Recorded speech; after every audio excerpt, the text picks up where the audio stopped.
저 따라가니까.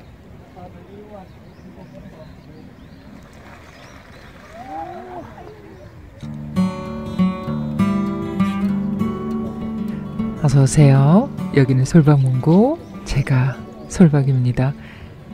잘 있었어요? 오랜만이죠? 그동안 저는 물리적으로나 심리적으로나 큰 변화 앞에 이리저리 허둥지둥 시간을 보냈었습니다. 큰 파도를 한번 넘었는데 지나고 보니 이전 삶과 그리 크게 달라지지 않았다는 느낌이 있어요. 어쩌면 그래서 다행인지도 모르겠습니다.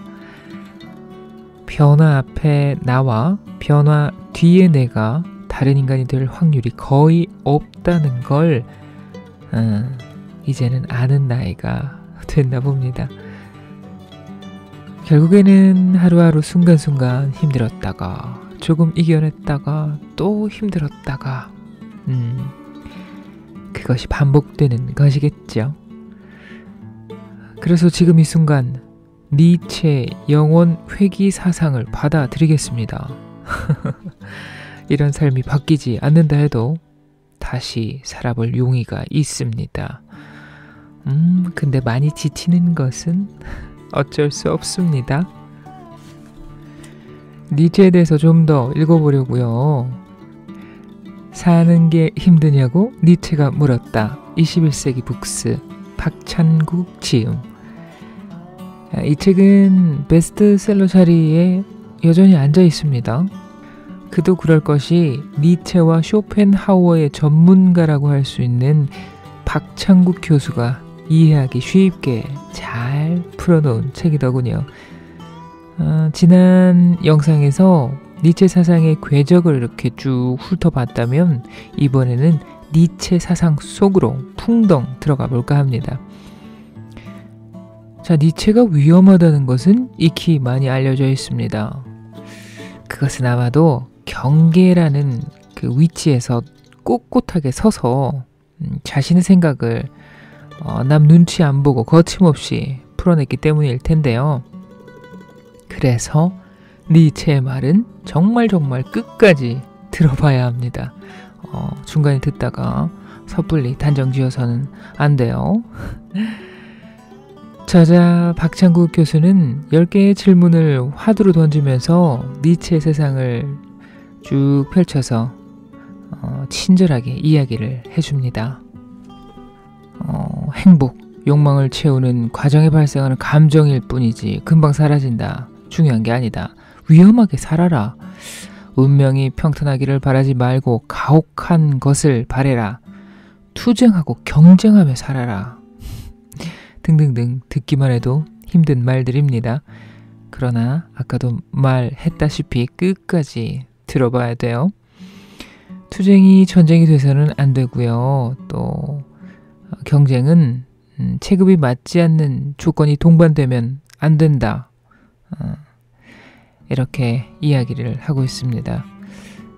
어쨌든 왜 이렇게 이런 고난과 시련이 우리에게 필요한 겁니까? 니체는요, 궁극적으로 자신의 내면의 힘을 증대시킬, 힘의 의지를 고양시킬 좋은 기회이기 때문이라고 합니다.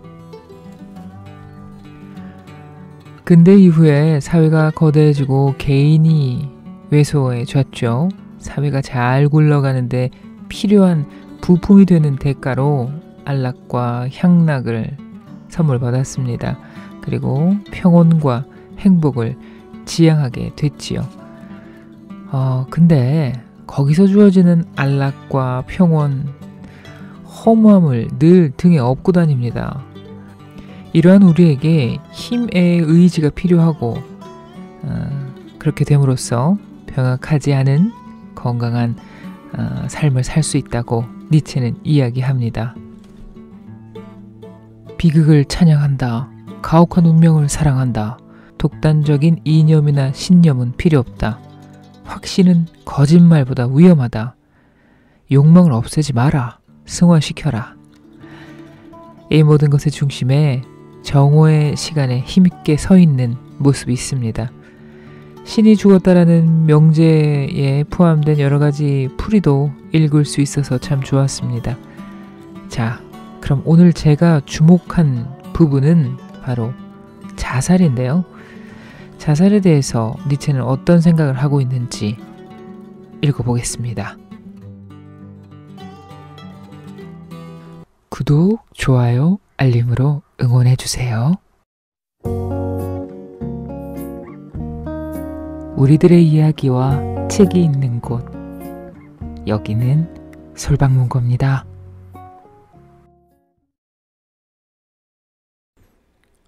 죽음에 대한 확실한 전망에 의해서 모든 삶은 맛있고 향기로우며 경쾌한 것이 될 수 있다. 죽음, 나를 성숙시키는 최고의 기회. 살아가면서 자살을 한 번도 생각하지 않은 사람이 있을까요? 특히 OECD 국가 중 최고의 자살률을 보이고 있는 대한민국의 국민들 중에서 자살을 생각해보지 않은 사람은 드물 것 같습니다. 죽고 싶은 이유는 다양할 것입니다. 제가 고등학교 3년간 죽고 싶다는 생각에 줄곧 시달렸던 이유는 인생이 허무하다고 여겼기 때문이지만 어떤 이는 사업 실패로 또 어떤 이는 시련이나 병고 때문에 그만 살고 싶다는 생각을 할 것입니다.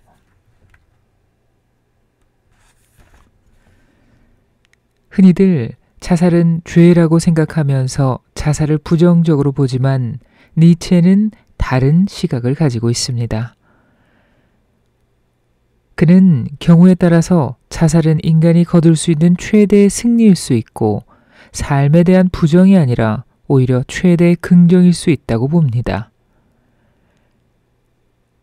실로 우리는 품위 있게 자살함으로써 사람들의 외경심마저 불러일으킬 수 있습니다. 니체가 염두에 두고 있는 품위 있는 자살은 다음과 같습니다.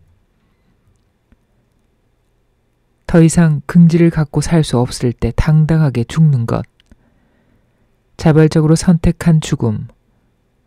자식들과 다른 사람들이 보는 가운데 명료한 의식을 갖고 기뻐하면서 적시에 이루어지는 죽음. 그리하여 떠나는 자가 아직 살아있는 동안에 작별을 구하는 것이 가능한 죽음.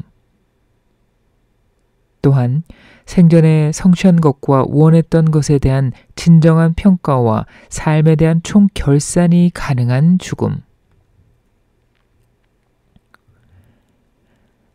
나이가 이제 50대 중반을 넘어서다 보니 늙어가는 것에 대해서 두려움이 생깁니다. 늙어서 거동하기 힘들 때 과연 나는 내 자식들의 돌봄을 받게 될지 아니면 쓸쓸하게 양로원에서 오지 않는 자식들을 기다리며 살게 될지 등 여러 생각을 하게 됩니다. 그러다 보면 나도 모르게 나 자신이 처량하다는 느낌을 갖게 되지요.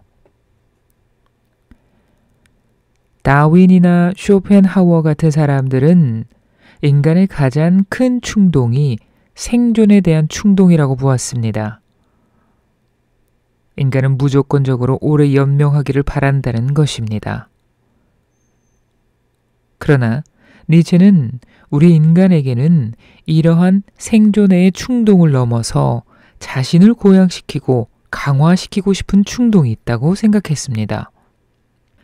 니체가 이러한 충동을 힘의 의지라고 부르고 그 의지는 저항을 극복해감과 함께 고양된다는 사실을 우리는 앞에서 보았습니다. 어쩌면 죽음은 우리가 가장 큰 저항감을 느끼는 대상일 것입니다. 누구나 죽음을 생각하면 두려움을 느끼고 죽지 않으려고 발버둥을 치니까요. 그러나 냉철한 의식을 가지고 흔히 죽음을 받아들일 때 우리는 그것을 극복하면서 자신의 힘이 고양됨을 느끼게 됩니다. 힘의 의지가 강한 사람에게 있어 죽음은 살아생전에 부딪혔던 어려움과 마찬가지로 오히려 자신의 성숙과 강화를 위한 계기가 됩니다. 그런 이는 어려움과 난관도 자신의 성숙의 계기로 삼고 오히려 그것과 의연하게 부딪히는 자신의 강함을 즐길 수 있는 기회로 만들었던 것처럼 죽음도 그러한 기회로 삼습니다. 이러한 삶에서 우리는 인간의 위대함과 힘을 느끼게 됩니다. 이런 의미에서 보면 병들고 늙어서 매사를 남의 손에 의존하며 구차하게 사는 것은 자신과 삶 그리고 인간에 대한 모욕입니다. 따라서 니체는 우리가 늙어서 주위 사람들에게 의존해야만 거동이 가능할 정도라면 의사와 약에 의지하며 연명을 꾀하기보다는 자살을 하는 편이 낫다고 보는 것입니다. 어떤 사람이 또렷하게 깨어있는 정신으로 자신이 그동안 살아온 삶을 긍정하는 동시에 자신을 음으로 양으로 도와준 사람들에게 감사하면서 주위 사람들 앞에서 기쁜 마음으로 자살할 때 사람들은 그의 죽음을 슬퍼하기보다는 그 사람의 위대함에 경애와 감탄을 느끼게 될 것입니다.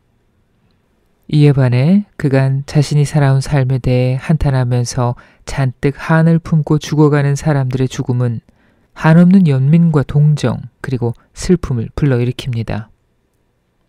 의연하고 당당한 자살이 살아있는 사람들에게 인간의 위대함을 깨닫게 한다면 삶에 좌절하고 절망 끝에 자살을 택한 사람들의 죽음은 우리에게 인간의 보잘것없음과 비참함을 느끼게 하고 우리를 고양시키기보다는 씁쓸함에 사로잡히게 합니다. 니체가 말하는 위대한 자살자들은 삶에서 좌절했기 때문이 아니라 자신의 삶을 최고로 승화시키기 위해서 자살을 합니다. 즉, 삶에 대한 사랑 때문에 자살을 선택하는 것입니다. 그들은 자신의 삶이 누추하고 비루하게 보이는 것을 원하지 않기 때문에 자살을 택하고 그렇기에 자살하는 순간에도 의연합니다. 그들은 더 오래 살게 해달라고 의사에게 매달리지 않고 죽어서 천국에 가게 해달라며 신에게 애원하지도 않습니다. 이들이야말로 최고로 독립적이며 자유로운 자들입니다. 헬렌 리어링의 자서전 아름다운 삶, 사랑, 그리고 마무리에는 100세가 된 남편이 어느 순간부터 단식을 통해서 죽는 장면이 나옵니다. 스코트가 가기 한 달 반 전인 그의 100세 생일 한 달 전 어느 날 테이블에 여러 사람과 앉아있을 때 그이가 말했다. 나는 더 이상 먹지 않으려고 합니다. 그리고 다시는 딱딱한 음식을 먹지 않았다. 그이는 신중하게 목적을 갖고 떠날 시간과 방법을 선택했다. 정연하고 의식이 있는 가운데 가기 위함이었다. 그이는 단식으로 자기 몸을 벗고자 했다. 단식에 의한 죽음은 자살과 같은 난폭한 형식이 아니다. 그 죽음은 느리고 품위 있는 에너지의 고갈이고 평화롭게 떠나는 방법이자 스스로 원한 것이었다. 안팎으로 그이는 준비를 했다. 그이는 언제나 기쁘게 살았고 기쁘게 죽으리. 나는 내 의지로 나를 버리네 라는 로버트 루이스 스티븐슨의 말을 좋아했다. 이제 이것을 실천에 옮길 수 있었다. 그이는 스스로 육체가 그 생명을 포기하도록 하는 자신의 방법으로 죽음을 준비했다. 나는 동물들이 흔히 택하는 죽음의 방식, 보이지 않는 곳까지 기어나와 스스로 먹이를 거부함으로써 죽는 것을 알고 있었기 때문에 그것을 조용히 받아들였다. 한 달 동안 그이가 뭔가 마실 것을 원할 때 사과, 오렌지, 바나나, 포도같이 그이가 삼킬 수 있는 것이면 어떤 것이든 주스를 만들어 먹여주었다. 그러자 그이는 이제 물만 마시고 싶다고 했다. 하지만 그이는 병이 나지 않았다. 여전히 정신이 말짱했고 나와 대화를 나누기도 했지만 몸은 수분이 빠져나가 이제 시들어가고 있었고 평온하고 조용하게 삶에서 떨어져 나갈 수 있었다. 그이는 마치 모든 것이 제대로 되어 있는지 시험하는 듯이 좋아하며 숨을 쉬고 나서 갔다. 나는 보이는 것이 보이지 않는 것으로 옮겨갔음을 느꼈다. 이 부분을 읽을 때 우리는 누구나 감동하지 않을 수 없습니다. 이러한 죽음은 삶의 끝이 아니라 오히려 삶의 절정이라고 할 수 있습니다. 그동안 성숙시켜온 정신력은 죽음 앞에서 최고의 정점에 달합니다.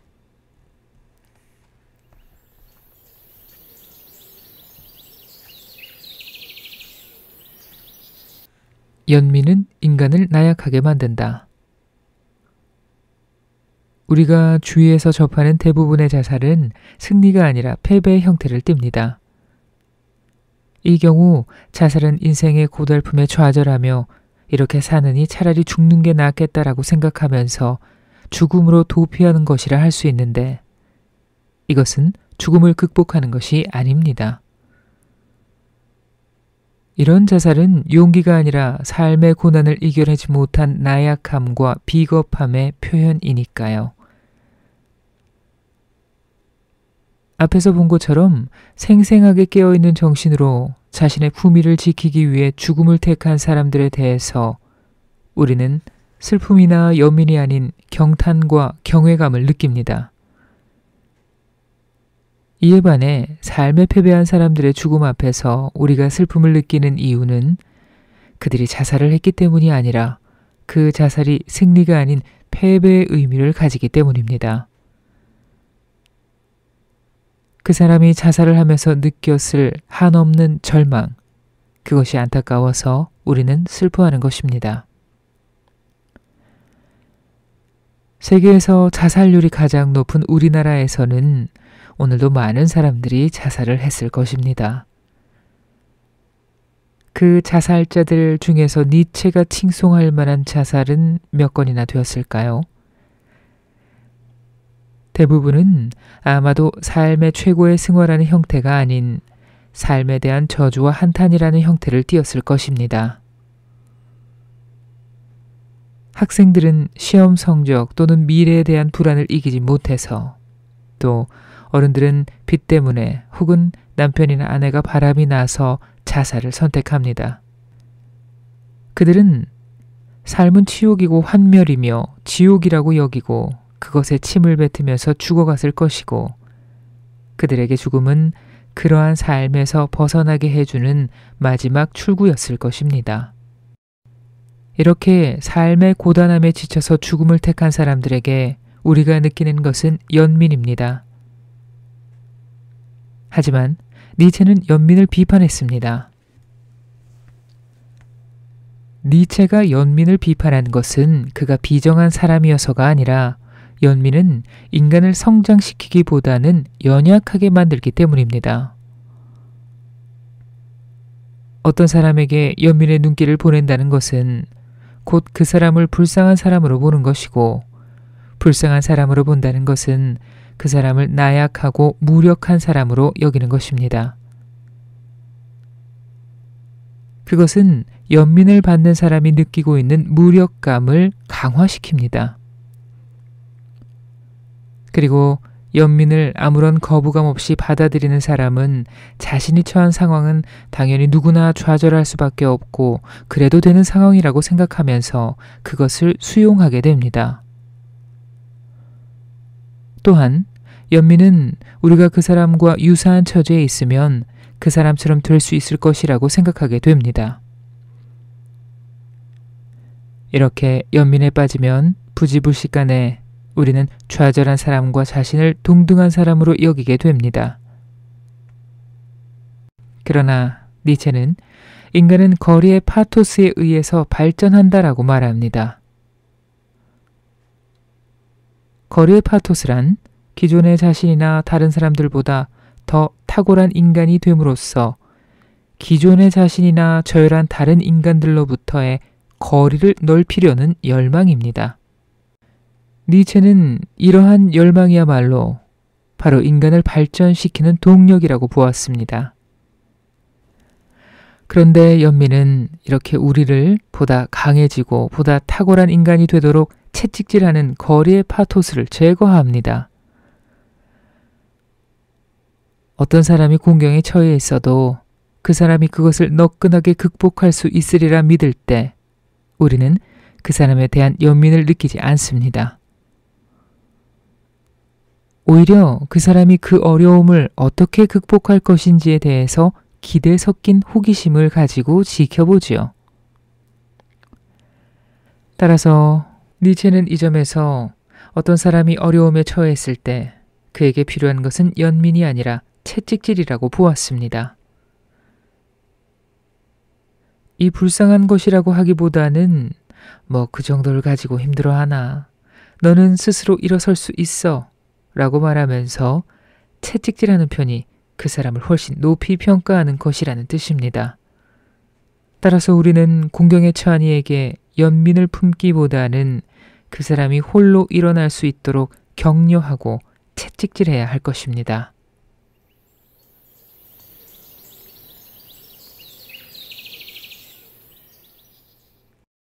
자유롭고 자각적인 죽음을 택하라.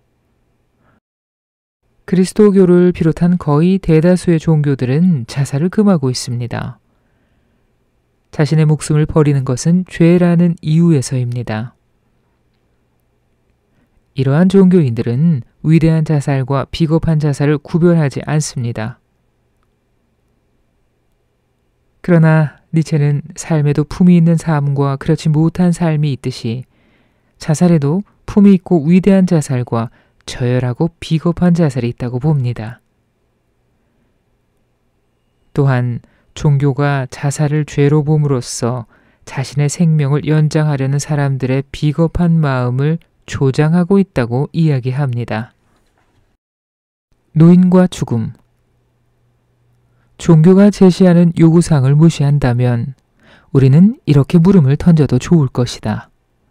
자신의 힘이 쇠퇴하고 있는 것을 느끼고 있는 노인이 서서히 진행되는 고갈과 해체를 의식적으로 포기하는 것보다 그것을 기다리는 것이 어떻게 해서 보다 명예롭다는 것인가?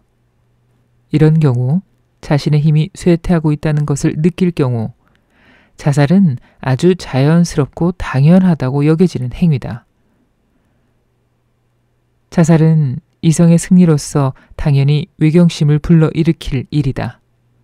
그리고 그리스 철학의 대가들이나 가장 용기 있는 로마의 애국자들이 자살로 죽음을 택했던 그러한 시대의 자살은 실제로 외경심을 불러일으켰다.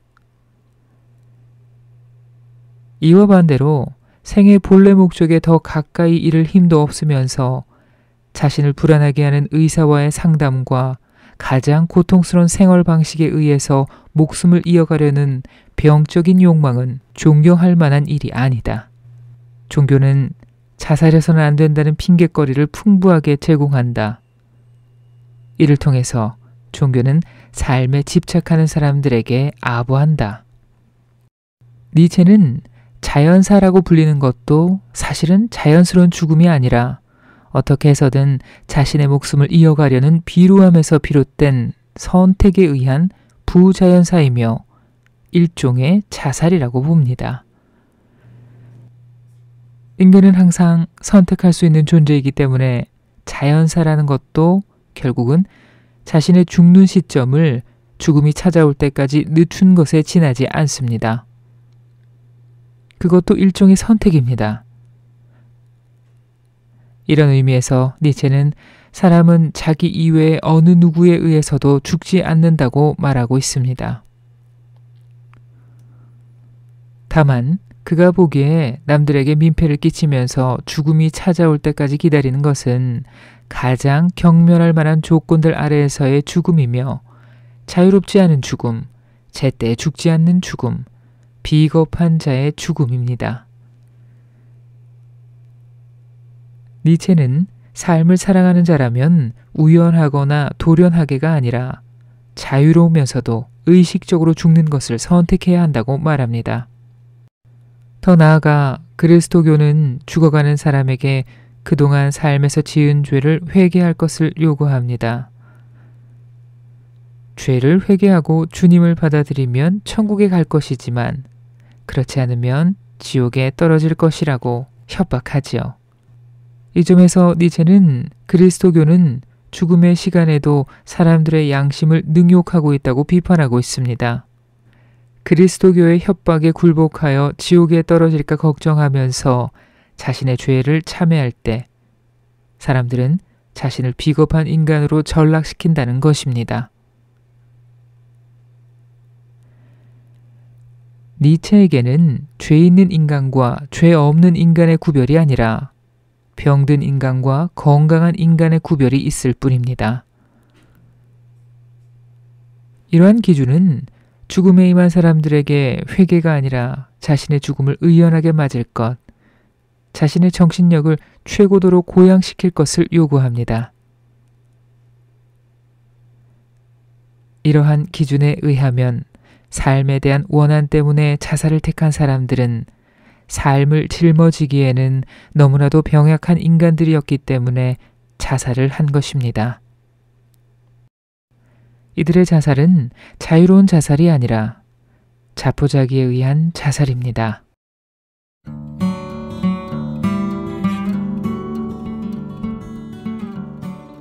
네, 책 읽었습니다. 단순하게 자살자들을 매도하는 것보다는요, 그 밑에 깔려있는 생각들을 다시 한번 새로운 시각으로 정리해 볼 수 있는 기회였습니다. 그리고 저는 그 연민이라는 단어에서 딱 멈춰 서게 되네요.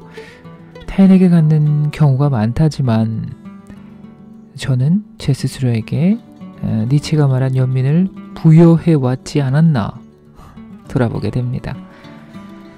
사람에 대한 연민이 없는 경우는 비정으로만 간주해 왔었는데 이 감정도 좀 세분해서 인식을 해야겠네요. 이 사회에서 아직 짐이 이곳저곳 쌓여 있습니다. 조금씩이라도 정리를 하면서 나의 힘의 의지를 생각하고 실현해 보도록 하겠습니다. 가을이에요. 이제 아침 저녁으로 갑자기 서늘서늘합니다. 이것도 좋아요. 그쵸? 건강하게 다음 영상에서 또 만나요. 안녕 친구들.